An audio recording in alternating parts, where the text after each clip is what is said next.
Hey folks, Shaun Pearce here with Century 21 United Real Estate here in Peterborough. Thanks for being here with me. I wanted to go ahead and continue this video series explaining my family first signature real estate system. It is a 5-step system. In my last video, we summarized step 1, which is your story. That's where we kind of start out talking about you and what your real estate goals are. Today, we're going to shoot this video based on step 2 of the system, which is all about strategy. So, this is such an important step of anyone's real estate journey. Okay, like if you're just taking the first few steps on considering, buying your dream home, or possibly selling your current home and relocating, or investing, here's the question that I always have for people, and it's a challenging question, but how clear are you on what success is in the end? Like, how clear are you on your definition of success? There's all kinds of sayings that I've heard over the years about being courageous enough to define success. Um, you have to begin with the end in mind. Otherwise, you're kind of just playing jazz. Like you're going down the path. You might be scrolling realtor.ca. You might be liking a few properties here and there, but you're kind of blowing in the wind without a clear vision of the end goal that you have for your real estate journey. You are very unlikely to be successful in hitting that vision, because how could you be? Like, you haven't even defined it, right? So strategy is where we get very, very, very clear on what it is that you're trying to achieve, and I'm going to challenge you to be very specific about your real estate goals. Okay, so another quote that I wanted to throw in here was, if you got 6 hours to cut down a tree, I'd spend 5 hours sharpening the saw. So like, preparation is everything. And that's what we dial in on this step here with my family first system, step number 2 under strategy. Okay, so let's say that you're setting out on your buying journey. Like, you're looking to acquire a house for you and maybe your family, or maybe it's an investment property. You're looking to generate some revenue from a property. That's all fine. Let's get clear on the strategy. So, are you buying as an end user, or are you buying as an investor? Two very different things. And depending on which one you choose, we're going to apply a different lens and a different methodology to get your goals accomplished. Okay. But the principles are pretty simple. Like if you're looking to buy, we're going to need to get clear on a few things: location, price range, and utility that you're going to need in the house. Like, pretty basic stuff. And the reason why we set out these criteria, like, I've given you 3, but we could easily go 7 to 10 deep. The reason why we set these criteria is because inevitably, when you're on the path to finding a property, you're going to veer off from your goals because you're going to get shiny object syndrome. You're going to see a property over here that has a beautiful backyard that might not be on your must-haves list, but is just really cool, and maybe you just want to go see it. And that's fine. It happens in real estate.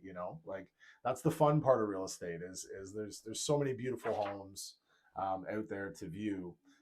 But my job as your realtor is to keep you focused on your ultra specific end goal. Okay. So again, in the buying process, like what I actually have written here on my family first system is that on the buying end, I will ensure that you're a confident and qualified buyer. And if needed, I can refer you to a financial planner or a lender. Okay. So, referrals, like, that's another thing that we can talk about. There's a few people that you will come across, like other professional services on your buying journey. One of them will certainly be your mortgage broker.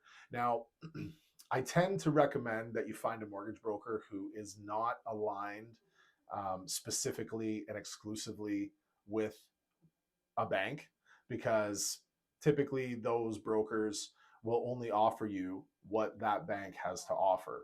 So, if you get a broker who's not completely 100% aligned and dedicated to one bank, what they can do is they can shop your file and try to get you the best possible rate and the best possible terms within your mortgage product.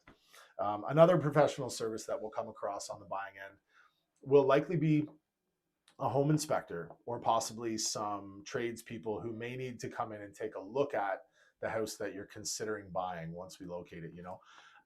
It's it's very common these days as we're heading into 2024. I know I'm dating this video a little bit, but as we're heading into 2024, conditions are realistic to get accepted, right? So two of the most common conditions that we see in a buying scenario are financing and home inspections. So quite naturally, it's very important that you have a mortgage broker you can absolutely trust and who you know and like also. And it's also very important that you have a home inspector who is very experienced in the market that you're considering buying in, so that they can ensure you that the house is built um, to the highest possible standard, right? So that says quite a lot about the buying end. The buying end is fun. It's kind of like hunting, like you're on the hunt, and there's a certain amount of like there's a bit of an adrenaline rush that comes with it, especially when you get into the offer situations. But for the sake of this strategy here, like the buying strategy, right now what we're doing is we're just dialing in your buying criteria so that you and I, like myself as your realtor and you as the buyer, we're sharing a brain. Okay. Now let's jump over to the selling end. So let's say that your strategy is to sell your home. Okay. I get a lot of calls from people and they're like, hey, they'll call me on the phone and they'll say, hey, Shaun, let me know what my house is worth. And, my first question is, okay, well, what's the address? How many beds and baths do you have? Basic criteria. And one of the things that I find funny in the real estate business is a lot of people, they want to price over the phone. And I think it's BS. I think it's pretty near impossible to price a house accurately and appropriately without a physical visit to the house. So, the physical visit to your property is a really important part of the process. And there may be agents out there who are going to say, hey, like I can price your house over the phone, or, just put your information in this calculator and I'm going to spit out your home value. If that's the kind of agent you're looking for, I'm probably not your guy. And I don't mind saying that. I don't like to waste my time, and I don't like to waste my clients' time. So if you're seriously considering selling your house, the highest respect I can give you as an agent is to physically visit the home, inspect it kind of top to bottom, run it through my mental filter as an agent, because I'm through hundreds of houses every year, and then I can give you an accurate value of the highest achievable price that we may be able to get on the open market, right? And usually that's a common goal for people when they're selling. Like they want to get as much as they possibly can. I personally earlier this year sold one property that I own, and my wife and I, like, we were really happy with the result. Like we had realistic expectations. We considered the timing of the market, and we considered, like, we were realistic about what we were expecting, and we ended up getting it. So again, on the selling end, I'll just read from the page again. Step 2, I'll design a custom marketing plan and strategy to attract buyers and get the best possible price for your home. So marketing is a really important part of achieving the highest possible price. So and marketing is a skill set that I consider myself to be well versed in. Before, in a past life, before I was a full-time agent, I actually worked full-time in the marketing business for over 10 years. And, in a variety of radio, television, online, and billboard marketing. I've done a bit of everything. And I'm able to bring that experience with me as your agent of choice when you're looking to sell your property.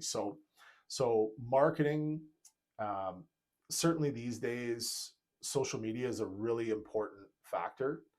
And, like basics like Facebook and Instagram, possibly YouTube, and running a mix of organic ads and sponsored ads as well to make sure that we're targeting your ideal buyer profile. Further from there, I am a believer in open houses, letting people physically come through your open house and physically see your home. I think it's a scenario that rarely hurts your listing strategy, but can possibly help.